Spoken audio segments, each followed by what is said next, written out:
I need a remote. Hey everybody, yay, hi Zoom people, and there's my lovely Ming. And Facebook Live, I'm here to do my kickoff tour and book launch for The Outrageous Adventures of Dating Dick. You guys know you're getting involved in this.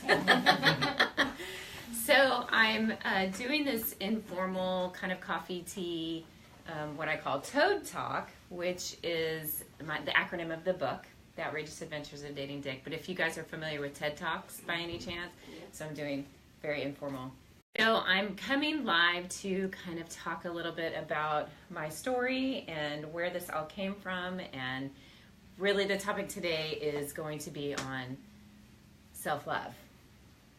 Because, and I'm sorry, I'm going to try to scoot around to see you. Behind that was how I was able to sort through pre-dating, into marriage, divorced, post-dating to find true love. And the premise of the book kind of, but it is a fiction story. There is the Gen Xer, is that a word? Kate, who goes to, grows up believing in fairy tale princess dreams, like the whole Disney theme, and her mom sort of groomed her to marry somebody that's rich and will take care of her and have the white picket fence and the 2.5 kids and whatever, the big home and the closets, show you all that stuff. So she grew up with the idea of she will be rescued by Prince Charming and live happily ever after. Not so much. So what happens you guys can laugh and carry on. I am kind of funny. It is kind of a funny story. The story was born from a situation when I was talking about it at Gig Harbor 7 months ago. We talked a little bit about what has happened in the past in your world when you were a kid. Maybe there was some traumatic event, and then as we don't deal with it, we bury it and carry it with us through all of these relationships, right? I'm not saying everybody does, but I certainly had a situation where it wasn't resolved, and my parents did not do anything about it. So therefore, the way that I got attention was via sex, because this situation happened, which is in the book. And then to get love and attention from anyone or men, because you are looking for that happily ever after, that's what I turned to. Instead, it was a tumultuous, and I'm 50 years to get to this space now that I am at now. So this Kate, Gen Xer, she is in this fairy tale princess situation where she goes to the land of Dickland, and she stumbles upon this pond where it's just a sea of lily pads that have toads on them. And each toad will vie for her attention, right, via whatever the situation is. So each chapter has the name of the dick, right, the toad. So it could be controlling dick, it could be drunk dick, it could be football dick, it could be fitness dick. And we all have had our series of something, right? We all have this. I know, I wish you all could see everybody's head shaking right now. Everybody's like, okay, I know. So she goes and she picks this toad, and then she goes on to this adventure. And it's a very tumultuous, sometimes humorous adventure. And in the end, there's a lesson to be learned, so she doesn't take it into the next chapter. However, from that traumatic experience that happened to her when she was young, born was her inner child, right? And we call her Little Katie, that's in the book. And she's actually the reasonable person in the situation, right? So Kate picks a dude, a dick, a toad, whatever you want to call it, and Little Katie's like, no, don't do it. And she's like, yes, I'm going to do it. And then run away, turn the other way. And so she goes on various adventures, and then of course in the end is the final dick. But it's a huge surprise. It's a twist that you may go, wow, that's really awesome. It's not really what you may think it may be. So I'm here again to sort of follow up with what has transpired in the past 7 months, because at the time the book wasn't completely written, which was awesome. And I don't know what happened. If somebody can grab Rhonda, that's fine. I don't know, maybe they can still see. Hopefully you guys can still see. So I was in a situation with long distance dick, right? Having a long distance relationship, and it was crazy. So I was explaining the situation and what happened. The most important thing, and we'll get back to the self-love thing, but I was talking about expectations versus intentions. When you're with someone, right, when you come from a place of expectations, it's actually a place of ego, right? You're coming in with, this is what I want, these are the things that I need, and I want this to happen my way, right? And then that person has no idea that you want this, and therefore this starts to happen, right? The tug and pull in a relationship. When instead, what I learned from writing this book is to set the intention, right, of love, and give that to that person that you're with, right?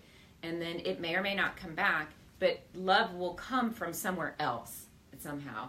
If you set the intention of love and then let it go, right, they're not going to come at you with, right, the tug and the pull and the push. So that was a huge lesson for me to learn about that. With that being said, I did send out just copious amounts of love to this person and love letters, and flew out every chance that I could to see him. I mean, this really opened me up to something that I had not had happened to me in a long time, like really, he allowed that, like that was his platform, is to allow me to show that type of love to someone, you see, when in fact it would have been really cool if it was happening for me first. I was empty. Desperation sets in. I mean, things happen. You'll have to read the story where, yeah, I mean, being shaking her head, she heard my story. And even though it ended not well, right, I still actually communicate with this person. It's fine, right? It's because I'm just that type of person. I don't cut completely off.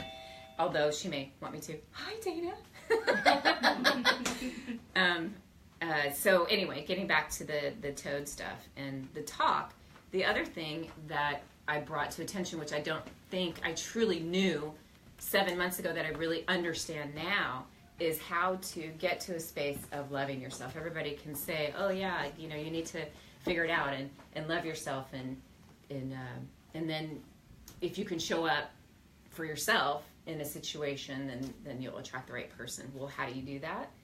So I came up with this acronym called MAP, and I'll just go through it really quick, but then there's an addition to it that I didn't have until I have it now, and it's there in the book. So the mapping part of it, what I do is what I should have said. What I do for myself that helps me connect to myself is the M part was meditation, which is really great.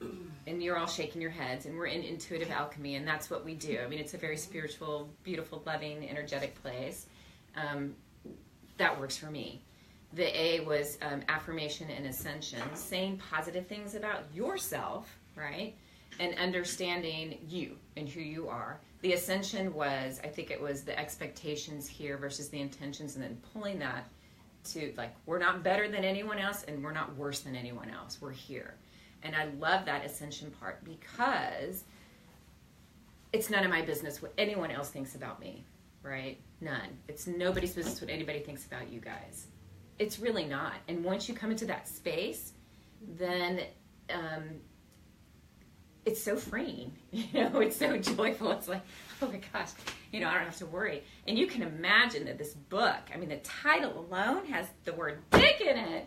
And I have heard it so much, like, oh my gosh, I think somebody didn't even want to come because she thought I was going to talk about my sex life, which, you know, no, I'm not going to do that. I could, but no.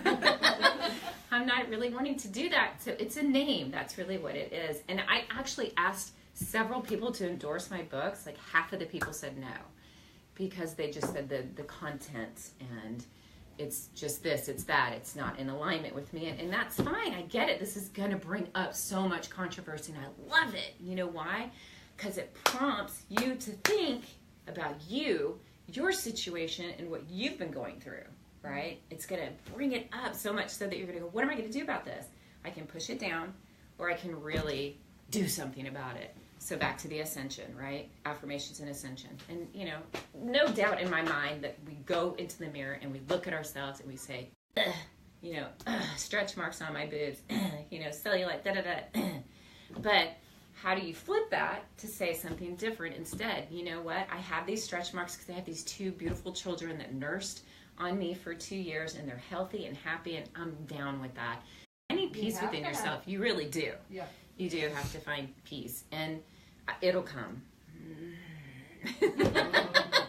It's just not supposed to happen right now, but later. So that whole peace and purpose, sure, that's going to help you with some positivity thoughts, but I am really big, and I'm looking at Ming because she's been my guru in helping me with all this, helping me with self-love and self-care.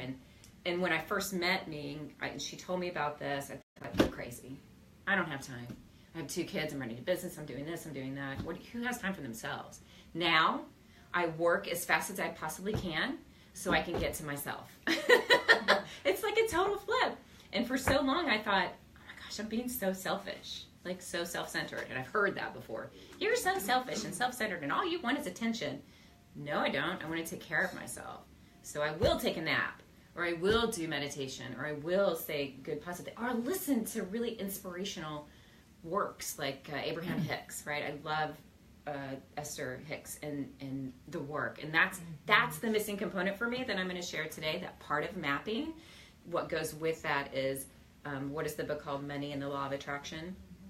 It's on audiobook, or you can get it anywhere. One of the things that really set things in place for me was alignment, like getting in alignment with yourself, right? Tell yourself a new story, right? We're saying these old stories about ourselves and then moving into this, what is the new story that we're telling about ourselves? And then the third part of it is alignment. Oh, feeling good. How simple is that? Like, do things that make yourself feel good. So I just want to tell you this quick thing. I'm packing for this trip on Thursday night. I have a 13-year-old daughter. She'll probably kill me because I'm bringing it up, but I don't know who's going to see it. She's not on Facebook. So that's why I'm going to tell it now. She comes into my room, and I'm packing, and she lays down, and she's having issues. Like, she's really wants to be in this relationship, and she doesn't know how to be, right? She just says to me, she's got a tear in her eye, and she's like, I don't know how to act around this person. I don't know what to say. I feel so uncomfortable. It's so awkward. And I just sat there and listened and let her cry. And I'm thinking, I'm sitting over her going, yes.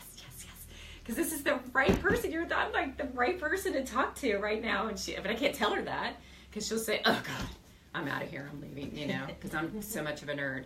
So she goes on and she does her stuff and she says her things, and I stopped her and I tapped her heart and I said, do you love yourself? That's the only question I have for you. Do you love yourself? And she said, no, I don't. And I, of course, am thinking I'm the one to blame for that, right? Mom's taking the responsibility, but it's how she's, and now in social media and stuff, it's how everything is perceived, and the kids are seeing things and comparing themselves to others. And I said to her, what would life be like if, in fact, you didn't care about what anyone thought about you, right? And she really didn't know how to respond to that because everything in her world is about how she is perceived by her friends, her peers, boy-friends, whatever that looks like.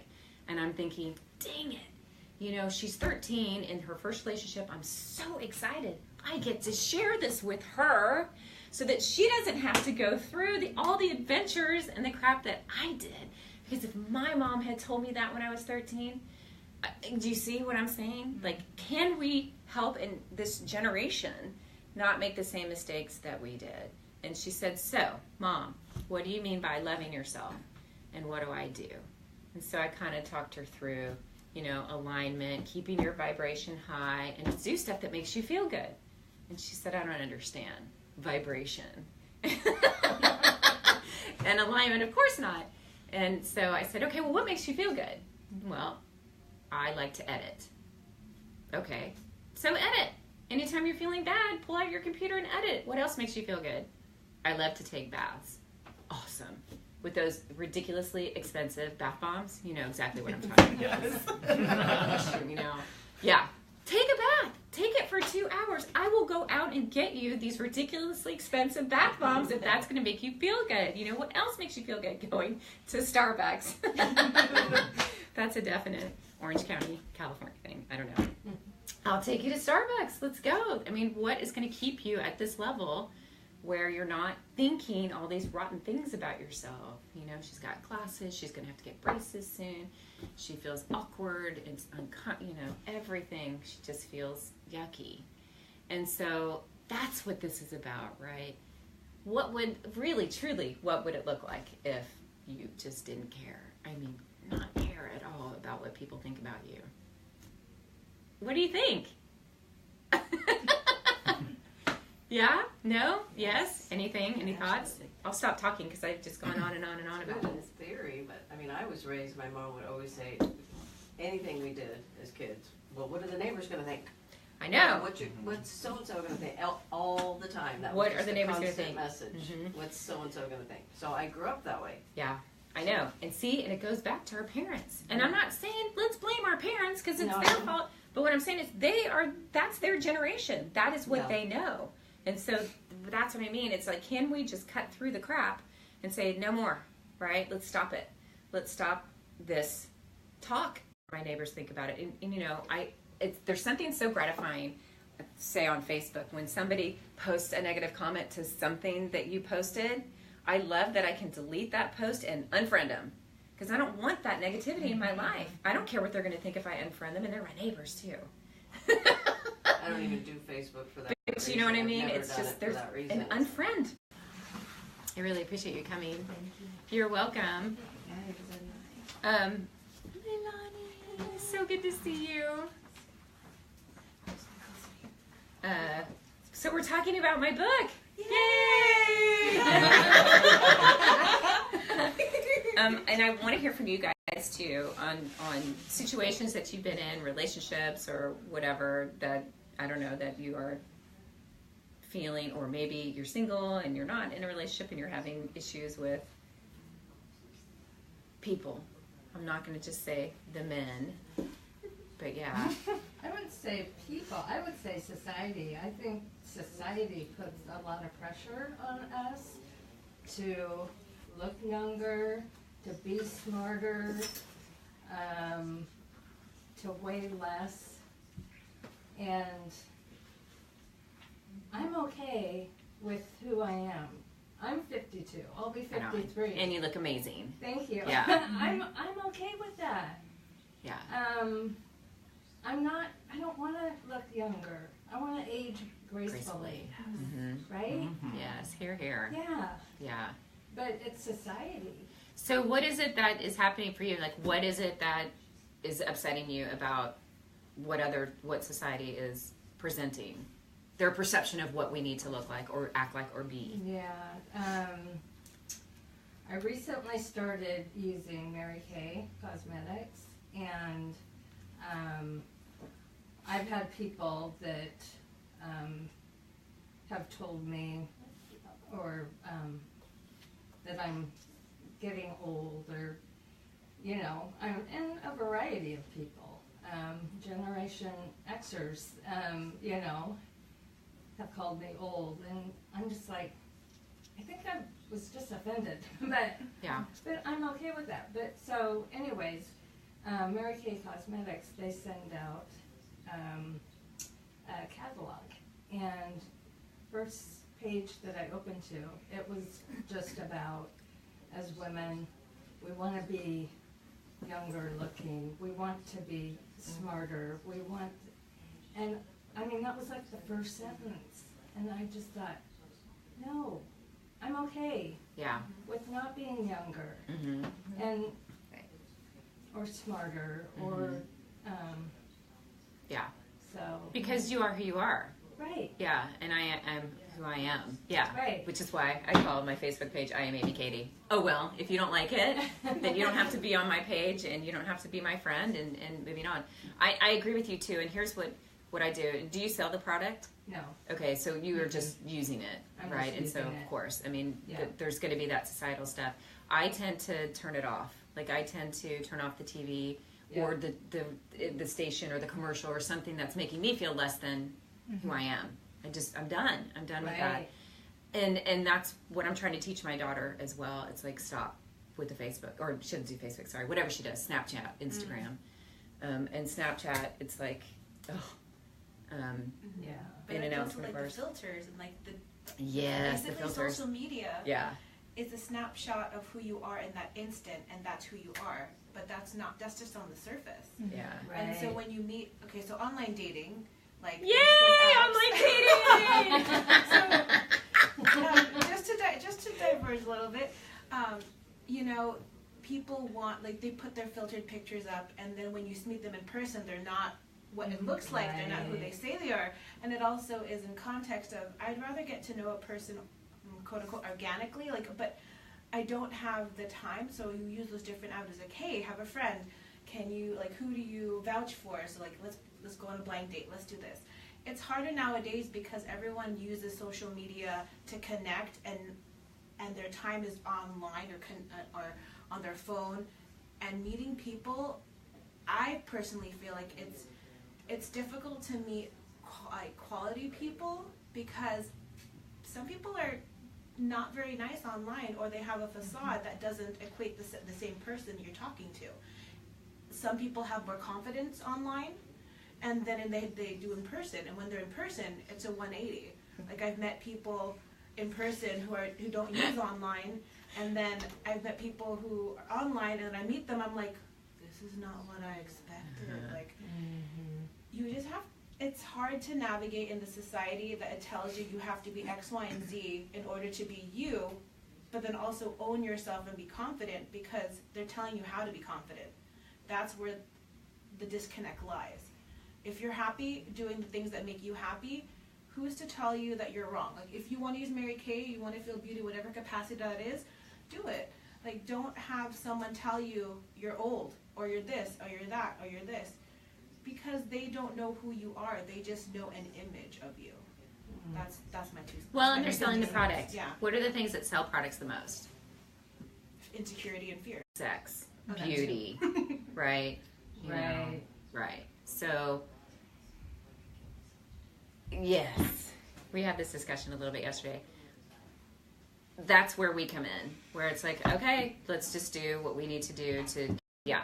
So that was, it's like a lie, you know? It's like so a weird. I was like, how you think, like, I'm not gonna know when we go out? Like, I'm not gonna see what's happening. I'm not gonna see. Like, Yeah. so when you asked me out on a date, did you really think I was like, it's not gonna connect? I'm not gonna look at you through my Snapchat filter.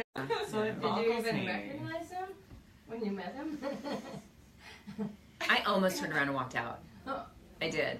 But I thought, no, I'm going to do this. I'm going to sit down and have this conversation. And it didn't. I mean, it was fine. And then we went on a couple more dates. I probably made the mistake of telling him about my book. And he was like, this is with the comment, you are a tease. And I said, I got to go. It's time for me to go. And then I went through a couple of other dating things too, which I'm actually going to do an online portion of the TOADD series. So I know everybody has a story. And I want them. Want your story. You don't want. I do. It's enough of my experiences, but because everybody can learn from it. That's circling back to the book. That's what that's about. You go through the situation. It's either tumultuous, it's good, and then it goes bad. You learn from it. There's a whole, like, little Katie just lists a whole bunch of stuff, and then, hi, Bob. Come in. I have chairs for you guys. Come in. We are live. Hi, Diane. Come in. We are live. Yes, we're talking about the adventures of dating Dick. Yay. Some good, not some. Some good. I was not one of them, so I'm not in the book. I know, with two token dicks in the room, but you know, it's all good. Yeah, so talking about going through the adventures and then having the lesson learned, right? Hopefully we all learned from our dating adventures. Hopefully we all didn't bring him into the next relationship. I did, you know, but it took me this time now to get to this point where I have found Richard now. Yay! Yes. It's kind of funny because short name is Dick. That's right. How great is that? Yes.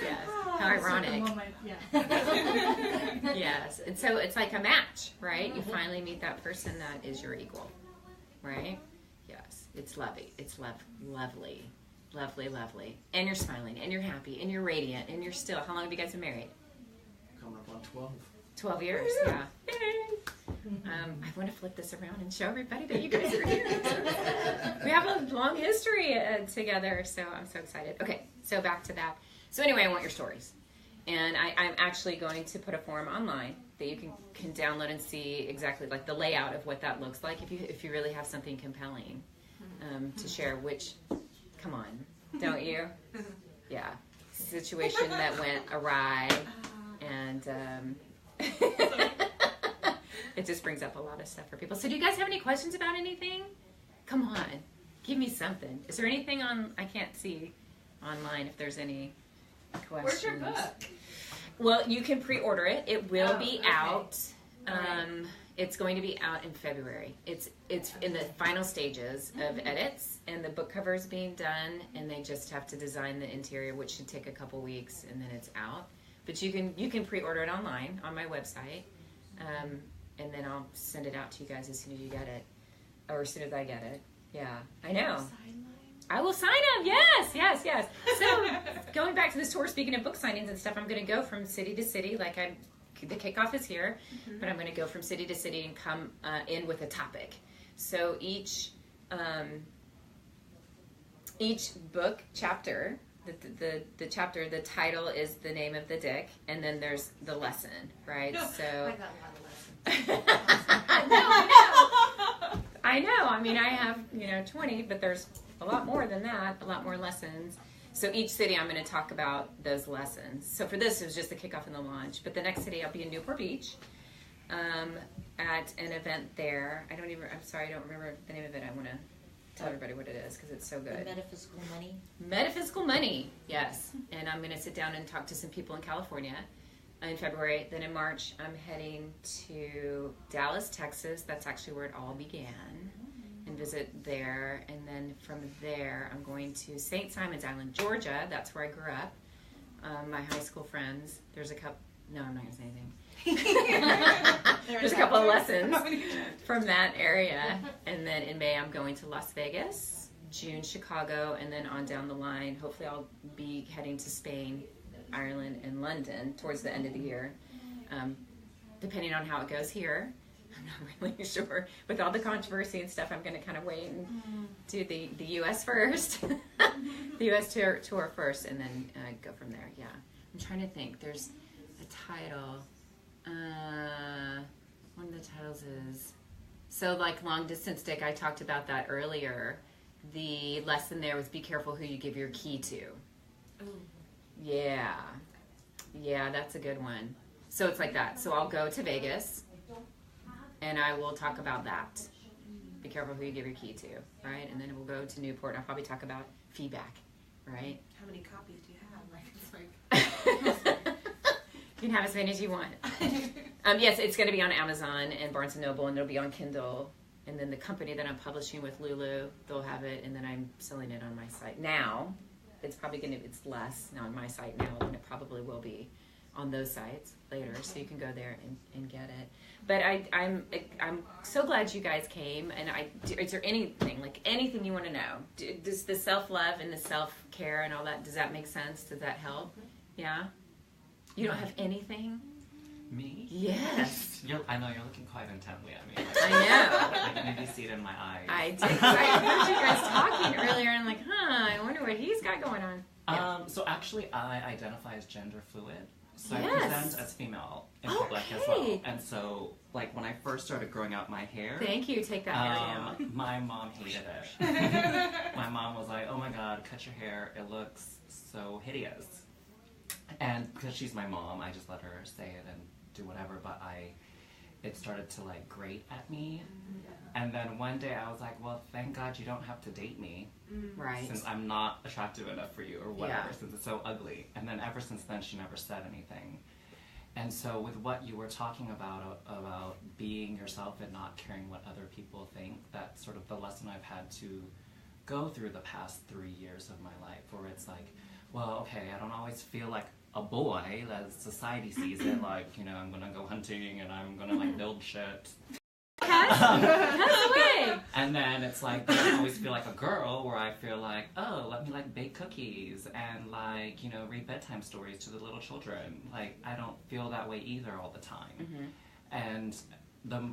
And when I tried to be one or the other, I always struggled. But then when I was just myself, it was amazing. And be like, well, what do you mean you're gender fluid? Why don't you just pick one? Mm-hmm. And after a while, it's like, I don't have to pick anything. Like, who are you? Right. Boy, bye. And it just became easier and easier to be like, you know what? Who are you? Who are you to me? And not to say this in a hateful way, but it's like, you are nobody. I don't know you. Mm-hmm. You don't control where my income comes from. You don't control how well I sleep at night, work in the morning. Like, you don't have that power in my life to bring me down. That is a great word right there, is power. Control. That no one should have over your life. No one. No man, no woman, zero. Yeah. I was listening this morning to a friend of mine tell me a story about another friend of ours, a mutual friend of ours, and she's getting divorced, but her husband has made it such that she's unable to move out of the city where she lives. Granted, she has kids, and he's if she makes one move, he'll take the house away from her or something. And this is all, you know, hearsay, spreading rumors that are not pleasant for her in the small community that she lives in. So when she goes out shopping, people are, you know, talking behind her back, and I just went, bam, you know, for him to have that much, you're allowing that, is what I'm saying. So really, you're allowing that control to happen. There are things that you can do to change that. There are things that you can do to stop that and step into your power, stand up to him, and say, this is not okay, right? Like you. Or like those people talking about her. She doesn't need them. Right. Like, And yet, do you really want to be in that community of negativity? no. So, like, No. if he holds that power, it's kind of crazy, because she doesn't even, if that's the case, she doesn't even want to be in that situation. Right. Right. And it creates a weird environment for the kids, too. Well, and they're divorced. Oh. It's no longer his business. Right. Right. Now, when it comes to the kids, it's different. Yeah. But have a conversation with your kids. Hey, mommy's going to move out of town, but I'm coming back every week. You know, I'll see you. I'm not going to be far away, but it doesn't serve me to stay here in this town with your father here. And this is why I divorced him. Right. I mean, there's just things that you can do to make sure you stay in your own space and power. When I talked in June, it was the same thing. I told the story about the lion. I'm not going to tell it again. You can go and listen to it. But stepping out of my own cage, because I thought I needed to be small and not talk back and stay, you know, within this space, even though, you know, that's not my personality, right? And so once I was actually gave myself the permission to do it, once I've learned all of these things, I haven't stopped. You know, and I've spoken my truth to many people, men in particular, and sometimes it's like, you know, they're not used to that, not coming at them, you know, with the negativity, but really going, you know, this is how I feel, and this is not okay. That what you're saying to me or how you're acting, it doesn't feel good to me, and if in fact that's not, you know, I'd like to tweak that a little bit if you're okay with it, and we can communicate about this. And if it's not okay with you, I don't want to change you. But I also don't, it just doesn't feel right to me. Right. So I need to either move on or we try to work through this together. Amazing. Just a little thing like that, right? People want to try to change you. Next. Boy, bye. That's right. That's right. Yeah. So, and it's not selfish. Stay in what's true to you, and just take care of yourself. Like I said earlier, I kid you not, I rush through what I have to do during the day so that I can take time for myself. You know, I'm in this relationship with Richard, and it is also a long distance situation. But I come home after being with him for a while, right? I fly out of town, then I fly back into town to home, and I'm okay with it. You know, of course I want to be with him. It would be awesome. It's not going to happen. I have kids, whatever, blah, blah, blah. But I walk into my house and go, oh. You know what I mean? It's like, okay, game on. I got work to do. I've got kids to take care of. I've got yoga class to go to. I want to take a nap. I want to meditate. I want to eat crappy. I want to drink a bottle of wine. I just want to do my thing. And it's not against him. It's just something, and I can do that with him too, and I have. But I also know I'm okay with him, and I'm okay without him. And that's the lesson, right? Being okay by yourself, for yourself. Turn off the commercials. Rip up that Mary Kay stuff. You know, the whole Cindy Crawford skin care program, you know, that infomercial. Change. I'm okay with growing old. Yeah. Gracefully. Gracefully. Happens to everyone. Yeah. I think I told somebody, maybe it was you, I was like, you know, I know, and you can clarify this. This is just my experience. Men like to look at women. I mean, there's nothing wrong with that, right? It's going to happen. You guys are visual dudes. We're super emotional, right? And I got into my head one day and went, I can't compete. I can't compete with the youth. I can't compete with the television shows and these reality shows and these girls that are half naked and how they look.